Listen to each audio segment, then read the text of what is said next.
అస్సలాము అలైకుం వరహమతుల్లాహి వబర్కాతు. నా ప్రియ ముస్లిం సోదర సోదరీమణులకి ఫ్యాక్ట్ మెసేజ్ ఛానల్కి ఆహ్వానం పలుకుతున్నాను. ముస్లిం సమాజానికి సంబంధించిన అనేక ముఖ్యమైన అంశాలను ఖురాన్ మరియు హదీసుల వెలుగులో మీకు తెలియపరచదలిచాను. అందులో భాగంగానే నేడు ఈ ముఖ్యమైన అంశాన్ని మీ ముందుకు తీసుకువచ్చాను. దయచేసి వీడియోని స్కిప్ చేయకుండా కుటుంబ సమేతంగా ఆఖరి వరకు చూడండి. ప్రియ మిత్రులారా, ఈనాడు ముస్లిం సమాజం నాణ్యానికి ఒక పార్శ్వం మాత్రమే కలిగి ఉండి జీవితం గడిపేస్తుంది. అది చాలా ప్రమాదకరం. వీడెవడ్రా బాబు ముస్లిం అయి ఉండి ఎప్పుడు ముస్లింలకి వ్యతిరేకంగా మాట్లాడుతాడు అని దయచేసి అనుకోవద్దు. పెద్దలు చెప్పిన ఒక సామెత ఉంది, కీడించి మేలించండి అని. ముస్లిం అందరూ చాలా మంచివారు, వారు అంతా ఇంత అని పొగిడే అంశాలు మాట్లాడుకుంటూ పోతే చెడుని మంచి అనుకుని ఆచరించే ప్రమాదం కూడా ఉంది. ఉందేమిటి, మన కర్మ కొద్దీ ఆల్రెడీ మనం అలాంటి ఎన్నో ప్రమాదకరమైన అంశాల్లో కూరుకుపోయి జీవిస్తున్నాము కూడా. అవి అల్లాహ్కు చాలా కోపాన్ని కలిగిస్తున్నాయి. వాటిలోని ఒక ప్రమాదకరమైన అంశాన్ని ఈ వీడియో ద్వారాగా మీకు తెలపబోతున్నాను. జాగ్రత్తగా గమనించండి. ఈనాడు ముస్లిం సమాజాన్ని చూసినట్లయితే వారిలో ఒక ప్రమాదకరమైన అపోహ వ్యాపించిపోయి ఉండడాన్ని మనం గమనించవచ్చు. గెడ్డం, టోపీ, జుబ్బా, నమాజ్, దాన ధర్మాలు చూసి ఒక వ్యక్తిని వెంటనే మోమిన్ అని నిర్ణయం చేస్తున్నాం. కానీ ఖురాన్ మరియు ప్రవక్త ముహమ్మద్ సల్లల్లాహు అలైహి వసల్లం మనకు నేర్పింది కేవలం బాహ్య రూపం కాదు, హృదయ పవిత్రత, సదాచరణ, సత్కర్మలను బట్టి నిర్ణయించాలి అనేది.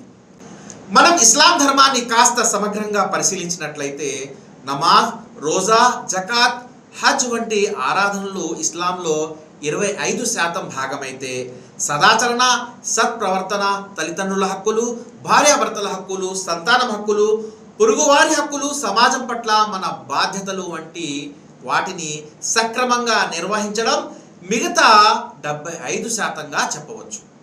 అయితే ఇక్కడే ఈ విషయంలోనే మన అత్యధిక ముస్లింలు ఏమరపాటుకు గురైపోతున్నారు.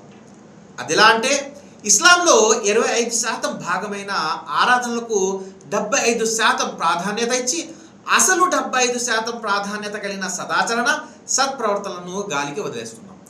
ఈ విధంగా చేసే వారిని అల్లాహ్ ఖురాన్ 6వ అధ్యాయం 158వ వాక్యంలో చాలా తీవ్రంగా హెచ్చరిస్తున్నాడు. లా యన్ఫఉ నఫ్సన్ ఈమానుహా లం తకున్ ఆమనత్ మిన్ కబ్లు ఔ కసబత్ ఫీ ఈమానిహా ఖైరా. తెలుగు అనువాదాన్ని చదువుతున్నాను, జాగ్రత్తగా గమనించండి. విశ్వసించి కూడా ఏ మంచిని సంపాదించుకోని వ్యక్తికి తన విశ్వాసం వల్ల ఆ రోజు అనగా ప్రళయ దినాన ఏ ప్రయోజనము చేకూరదు అని అల్లాహ్ తీవ్రంగా హెచ్చరిస్తున్నాడు. ఈ వాక్యాన్ని కాస్త నిశ్చితంగా పరిశీలించినట్లయితే ప్రళయ దినాన మన లెక్కలు తీసుకునేటప్పుడు సత్కర్మలు, సదాచరణకు సంబంధించిన పుణ్యాలు లేకపోతే దేవుడు ఒక్కడే అని విశ్వసించిన నీ విశ్వాసం అనగా తౌహీద్ కూడా ప్రయోజనం చేకూర్చదని అల్లాహ్ హెచ్చరిస్తున్నాడు. ఇక ఈ ప్రకటనను బట్టి ఆరాధనల పరిస్థితి ఏమిటో మీరే ఆలోచించుకోవచ్చు. కాబట్టి నా ప్రియ ముస్లిం సోదరులారా, మనం అల్లాహ్ దృష్టిలో నిజమైన ముస్లిం అనగా మోమిన్గా గౌరవం పొందాలంటే ఇస్లాంలో 75% భాగంగా చెప్పబడిన సదాచరణ, సత్ప్రవర్తనను సక్రమంగా ఆచరిస్తూ దానితో పాటు 25% భాగమైన ఆరాధనలను కూడా పాటిస్తేనే ఆ స్థాయి మనకి ప్రాప్తిస్తుంది. నిజమైన ఈమాన్ అనేది మాటల్లో కాదు, మన ప్రవర్తనలో కనిపించాలి. మన నమాజ్ మన నైతికతను పెంచకపోతే, మన ఉపవాసం మనలో దయను కలిగించకపోతే మన ఆరాధనలు అసంపూర్ణంగా మిగిలిపోతాయని అర్థం. కాబట్టి సోదరులారా, మనం కేవలం బాహ్యంగా ముస్లింలుగా కాకుండా హృదయపూర్వకంగా నిజమైన మోమిన్లుగా మారాలి. సదాచరణ, నిజాయితీ, దయ, న్యాయం, హక్కుల పరిరక్షణ ఇవే మన ఈమాన్కు నిజమైన సాక్ష్యాలుగా నిలవాలి. అల్లాహ్ మనందరినీ అంతరంగ శుద్ధి కలిగిన నిజమైన మోమిన్లుగా మార్చుగాక. ఆమీన్. వాఖిరు దావానా వల్హమ్దులిల్లాహి రబ్బిల్ ఆలమీన్. ప్రియ మిత్రులారా, ఈ యూట్యూబ్ ఛానల్ నందు ముస్లింల గురించే కాదు క్రైస్తవ, హిందూ సమాజానికి సంబంధించిన అనేక అంశాలు వారి వారి గ్రంథాల ఆధారంగా చర్చించబడతాయి.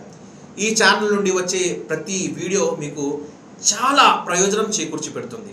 కాబట్టి మీరు వెంటనే ఫ్యాక్ట్ ఛానల్ని సబ్స్క్రైబ్ చేసుకోకపోతే దయచేసి చేసుకోండి. ఈ ఛానల్ ద్వారా వచ్చే ప్రతి వీడియోని వీక్షించి షేర్ చేయవలసిందిగా కోరుచున్నాను. షేర్ చేసే ముందు లైక్ చేయడం మటుకు మర్చిపోవద్దు. జై హింద్.